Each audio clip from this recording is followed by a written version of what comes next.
हरियाणा में बदमाशों के हौसले किस कदर बुलंद हैं, इसका एक जीता जागता उदाहरण रेवाड़ी से सामने आया है, जहां हथियारबंद बदमाशों ने एक प्रॉपर्टी एडवाइजर के ऑफिस में दिन दिहाड़े घुसकर मारपीट की। कानून के डर से बेखौफ बदमाशों ने न सिर्फ ऑफिस में मौजूद स्टाफ पर हमला किया, जबकि दफ्तर में जमकर उत्पात भी मचाया। लाठी डंडों से लैस बदमाशों ने ऑफिस में जमकर तोड़फोड़ की। दफ्तर में चारों तरफ बिखरा कांच बदमाशों द्वारा की गई गुंडागर्दी की गवाही दे रहा है।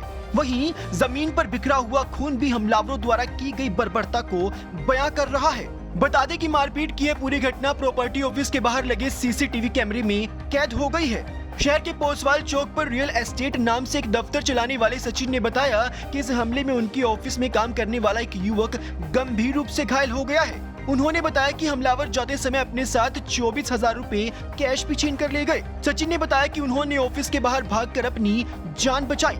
हम ऑफिस पे नॉर्मली बैठे थे, 1-1:15 बजे के आसपास खाना खाकर अचानक एक गाड़ी आई, ब्लैक कलर की स्कॉर्पियो थी। नंबर हमने जल्दबाजी में हम नहीं देख पाए।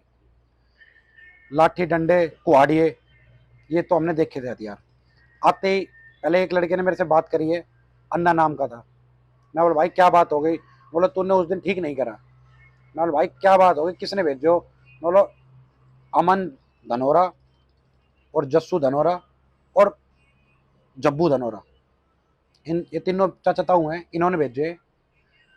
और फिर सीधा उसने कुहाड़िया मार दिया। मेरे साथ वाला लड़का था उसके, मैं बचा।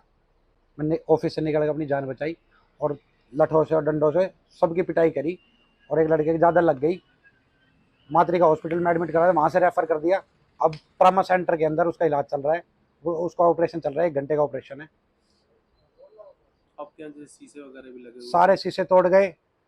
30,000 रुपये थे, 30,000 में 24,500 रुपये वो खोस ले गए और 5,500 रुपये के आसपास बचे। वो कुछ नोट फट गए छीना झपटी में और कुछ रह गया। वो पुलिस को हमने इकट्ठे करके, पुलिस ने अपने मौके पर, पुलिस पहुंच गई थी, पुलिस ने मौके पर ब्लड सैंपल और जो भी उनके लठ लूट पड़े थे वो सारे कब्जे में ले लिए और पुलिस अपनी कार्रवाई कर रही है। प्रॉपर्टी ऑफिस के बाहर लगे सीसीटीवी कैमरे में कैद हुई तस्वीरों में साफ दिखाई देता है कि काले रंग की स्कॉर्पियो और एक अन्य गाड़ी दफ्तर के बाहर आकर रुकती है।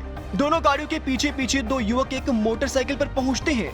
गाड़ियों में से कुछ युवक निकलते हैं जिनके हाथ में लाठी, डंडे और कुल्हाड़ी जैसे हथियार होते हैं। करीब 1 दर्जन बदमाश सचिन रियल एस्टेट के ऑफिस में दाखिल होते हैं और मारपीट करना शुरू कर देते हैं। हमलावरों ने ऑफिस में मौजूद स्टाफ सदस्यों पर लाठी, डंडों और कुल्हाड़ी से हमला कर दिया। वारदात को अंजाम देने के बाद हमलावर गाड़ियों और बाइक पर सवार होकर मौके से भाग निकले। इस बीच सूचना पर पुलिस मौके पर पहुंची और जमीन पर बिखरे खून और तहस नहस हो चुके ऑफिस का जायजा लिया। मॉडल टाउन थाना प्रभारी के साथ ही डीएसपी ने भी मौके पर पहुंचकर घटना की जानकारी जुटाई। आज दोपहर में ARV के पास सूचना मिली थी कि पोसवाल चौक के ऊपर कुछ छीना झपटी हो गई है। सचिन रियल एस्टेट के नाम से एक ऑफिस है, वहाँ पर जो हम वहाँ पहुँचे तो वहाँ तोड़फोड़ करी गई थी और एक इंजर्ड है जिसमें पवन कुमार जो निखरी का रहने वाला है, उसको चोटें लगी हैं, जिसको हॉस्पिटल ले जाया जा चुका था। तो इसमें मेन जो है 10-12 लड़कों का ग्रुप आया है ऑफिस पे। जैसे कि कंप्लेनेंट करता सचिन ने बोला है कि 10-12 लड़के ऑफिस में घुसे हैं और ऑफिस में घुसने के बाद आते ही उन्होंने मारपिटाई शुरू कर दी और पैसे छीन के ले गए। क्या चीज़ थी उन पर मार अभी जैसा कि वो बता रहे हैं कि एक कुल्हाड़ी थे उनके पास और बाकी उनके पास लाठी डंडे सभी ने लिए हुए थे। तो अभी पुलिस क्या कार्रवाई कर रही है? अभी कंप्लेंट प्राप्त हो चुकी है और हम कार्रवाई कर रहे हैं सचिन की कंप्लेंट के ऊपर। जो एडमिट है बंदा वो अभी बयान देने के उसमें नहीं है, आउट ऑफ डेंजर है, सेफ है अभी वैसे।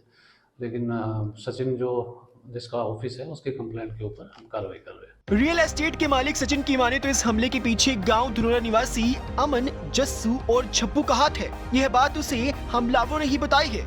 सचिन का कहना है कि उसके ऑफिस में हमला करवाने वाले तीनों आरोपी एक ही परिवार से हैं। उसने कहा कि अमन और उसके साथी उससे रंगदारी की मांग कर रहे थे। रंगदारी नहीं देने पर उन्होंने उसके ऑफिस पर हमला करवा दिया। यह घटना दिन दहाड़े शहर की एक ऐसी जगह में हुई है जहां आसपास कई ऑफिस मौजूद हैं। तो ऐसे में कहा जा रहा है कि क्या बदमाशों को कानून का जरा भी खौफ नहीं रह गया है। सवाल पुलिस डिपार्टमेंट पर भी उठ रहे हैं, लिहाजा पुलिस अधिकारी इस मामले की गहनता से जांच में जुट गए हैं। अब देखना होगा कि कानून की खिल्ली उड़ाने वाले बदमाशों के गिरबान तक पुलिस कब तक पहुंच पाती है।